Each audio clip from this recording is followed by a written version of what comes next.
Another example from Texas, and again looking at school gardens, a slightly larger study. So they've got 647 students, again in elementary grades, third, fourth, and fifth graders. This is a large study, and here they're looking at science scores.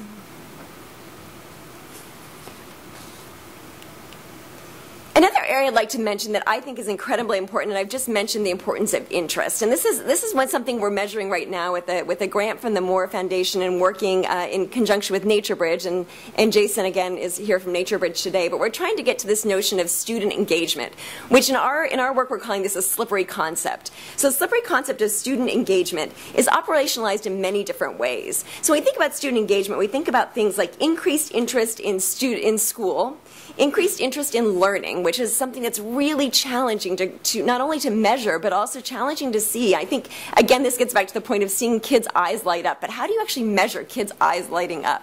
How do you actually, you can tell the anecdote about it, but how do you report that back to an administrator? How do you report that back on a standardized test? It doesn't actually, that's something that's very hard to measure in a bubble and a dot and then report back to a state level. How do we think about something about it, the effects on critical thinking and motivation? How do we think about how this translates into kids applying to college or to choose to go into a career in science or engineering or in environment in that case? I look at my students at Stanford, and it's very hard for them to think about, how do they actually quantify that spark that got them interested in environment in the first place? So where does student engagement come into this? So there are a few studies that illustrate some of these kinds of student engagement outcomes. One example comes from an urban ecology program in Boston Public Schools. And this is an urban ecology program that was a field-based program that specifically was designed to engage underrepresented minority audiences, including minorities and female students in real-world hands-on science. And this is, again, as Sid mentioned, this is a particular place in the science and engineering and environmental education pipeline where we tend to lose a lot of students. And I also emphasized in this that they used a particular scale that I think is a really interesting one. It's called the I want to be a scientist scale. And as someone who dropped out of the kind of science and environmental world myself at about this age, this is kind of the middle school age, I can see that this is a particularly critical time. So I find this study really interesting, and that they found that through this program that was designed to emphasize engaging interest in science, better understanding of the scientific method, and improved sense of environmental stewardship, particularly with these middle school students, they actually found that there was a significant rise in interest among this population. This is another study that highlights student engagement using the environment as an integrating context model. So that's one I mentioned earlier, one that was the term that was coined here in California. And this is applied in the Chesapeake Bay watershed, which is an area in which I've done quite a bit of work. And again, they were trying to look at how did they take this middle school context, again, a really critical time at which we find a lot of students, in particular young women, in particular minority students, tend to fall out of that science, engineering, environment pipeline. And they were trying to look at, is this a really an effective way to keep children in that pipeline? And they found that student engagement and learning was significantly more positive for students who were described as being in classrooms where the environment as an integrating context was greatly emphasized. This was an effective way to really keep those students currently engaged. And again, this is a program actually with which I'm personally familiar. This is one that was a place-based education program, which is why it's important to note the Chesapeake Bay context. Environment-based education is another term that you'll hear, and again, that's got the place-based education piece of it. 11 Florida high schools, 400 kids, and this, again, environment-based learning significantly increased critical thinking and achievement motivation.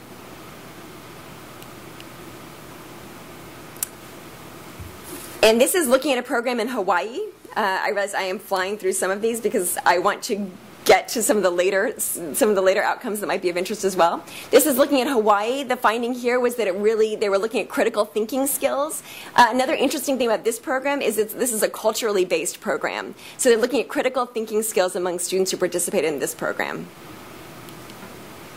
And finally, this is an interesting program. You can look at the N on this is really shocking. This is more than 18,000 high school students in Alaska. This is looking at dropout rates in students who participated in a program that was place-based, cultural, and ecological program. And they found that dropout rates decreased among those students. Classroom management is always an issue. As someone who has been in a classroom and has dealt with this, I also have seen, I actually was corresponding with a colleague who was recently on an environmental education program and was noting that, one of the challenges that can occur in field-based programs as well is thinking about classroom management. And a lot of this is linked as well to student engagement. So in this area, we're looking at outcomes of interest like group work, cooperation, and teamwork, as well as respect for other students. So in this, we think about the ability of environment as an integrating context to have a positive effect on students' abilities to work in group work settings, and students' communication skills. So again, environment as an integrating context. The same study that we saw earlier, the Lieberman and Hoodie study, showed that more than 98% of survey respondents participating in these programs felt that there was a significant impact on group work and communication skills. Some of you might be familiar with this study. This is a study done in California looking at residential environmental education programs in California, finding that the impacts on students' engagement around self-esteem, conflict resolution, relationships with peers, problem solving, and motivation to learn, as well as behavior in class, was improved through participating in residential outdoor education programs. This relates to a mountain school classroom in New Hampshire. And the benefits of participating in this were increased class cohesion as well as improved teacher and student relationships. And a study in South Carolina looking at environment-based education. You can see that you can kind of go on and on looking at the benefits of these kinds of programs. So behavior referrals decreased by 56%, suspension hours decreased by 75%, and absenteeism decreased by 16%. So these are all benefits of participating in these kinds of programs that really are designed to engage trust among students as well as trust with students and their mentors. And having done programs last summer myself with students in the field, it's really incredible to see how that relationship forms between the teacher and the students in a very different way than it occurs in a classroom setting, and how that can then be transferred back into the classroom setting. School culture, when we think about school culture, again, it's calling on these same principles as were mentioned in the last kinds of studies. It's thinking about relationships and trust. And this is a study that's looking, this is the EIC study again, looking at educators' enthusiasm and commitment to teaching, thinking about the effect of the educator's relationship working with students and colleagues, and then thinking about the civility that occurs among the students working not only with each other but also with their teachers. This is the American Institute of Research study that I mentioned earlier, thinking about how long does this actually last. So they found that 6 to 10 weeks after participating in these outdoor education programs, the cooperation and conflict resolution actually lasts.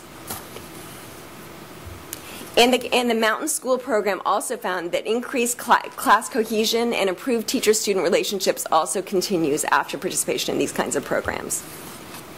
And finally, I'd like to end by discussing the attitude toward environment and sustainability.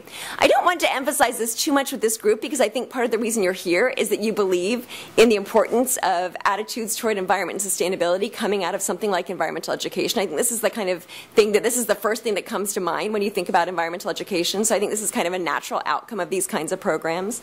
But of course, because we think of this as so natural, I think it's really critical to always measure, are we reaching these outcomes when we design programs for these sorts of outcomes. And as someone who works a lot in evaluation, I always emphasize that it's critical to think about, are we reaching the goals that we set for ourselves related to attitudes toward environment and sustainability. This is a study that was actually run by a friend and colleague of mine who worked in New Haven, Connecticut. And any of you who are familiar with the New Haven, Connecticut setting know that this can be a really challenging setting in which to work. I think that this study run by Leanne Fissman, who was a doctoral student at MIT at the time, is a really interesting one because she used not only standardized test scores and standardized surveys, but she also used mapping with these students and ethnography and spent a lot of time with these students in the field to look at the impact of an urban environmental education program, an urban ecology program, on children's environmental awareness as well as their behaviors. And she found that their awareness of the local environment really skyrocketed just through their engagement in this environmental education program that was set in their urban setting. I think that's a really important reminder that it doesn't always need to be out away from people's home environment, that it can actually be set, and it can sometimes be even more powerful when set where kids are functioning on a day-to-day basis.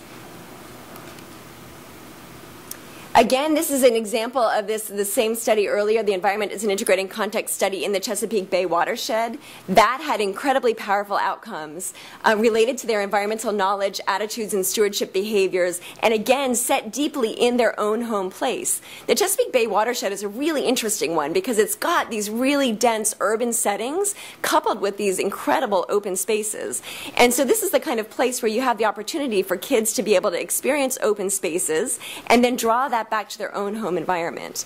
And in just a minute, I'll mention to you where some of the opportunities I think are for looking at the programs that are represented here and then thinking about your school settings and thinking about where can we link those two together. And this is one of those studies that found that the data they found here supports the conclusion that differences in these knowledge and stewardship behaviors among students who attended the same school strongly was influenced by their teachers' curricular instructional choices. So I think this suggests that the teachers and the administrators in your schools have an incredibly powerful role to play in making these links for the students between their local environment and the opportunities for engagement in their own local community.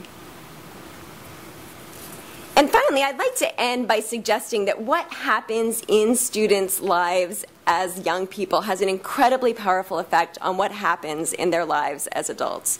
You know, I think we often mistakenly make the argument that we should focus on young people because they're going to be the decision makers of tomorrow. And yet I look around this room and I see the decision makers of today. And I see the decision makers of today making incredibly important decisions today. And so because of that, you know, the research that I do and the research that my group does not only focuses on young people but also on adults. And I think it's really important to remember that communities are made up of young people and adults, and that all adults were once young people.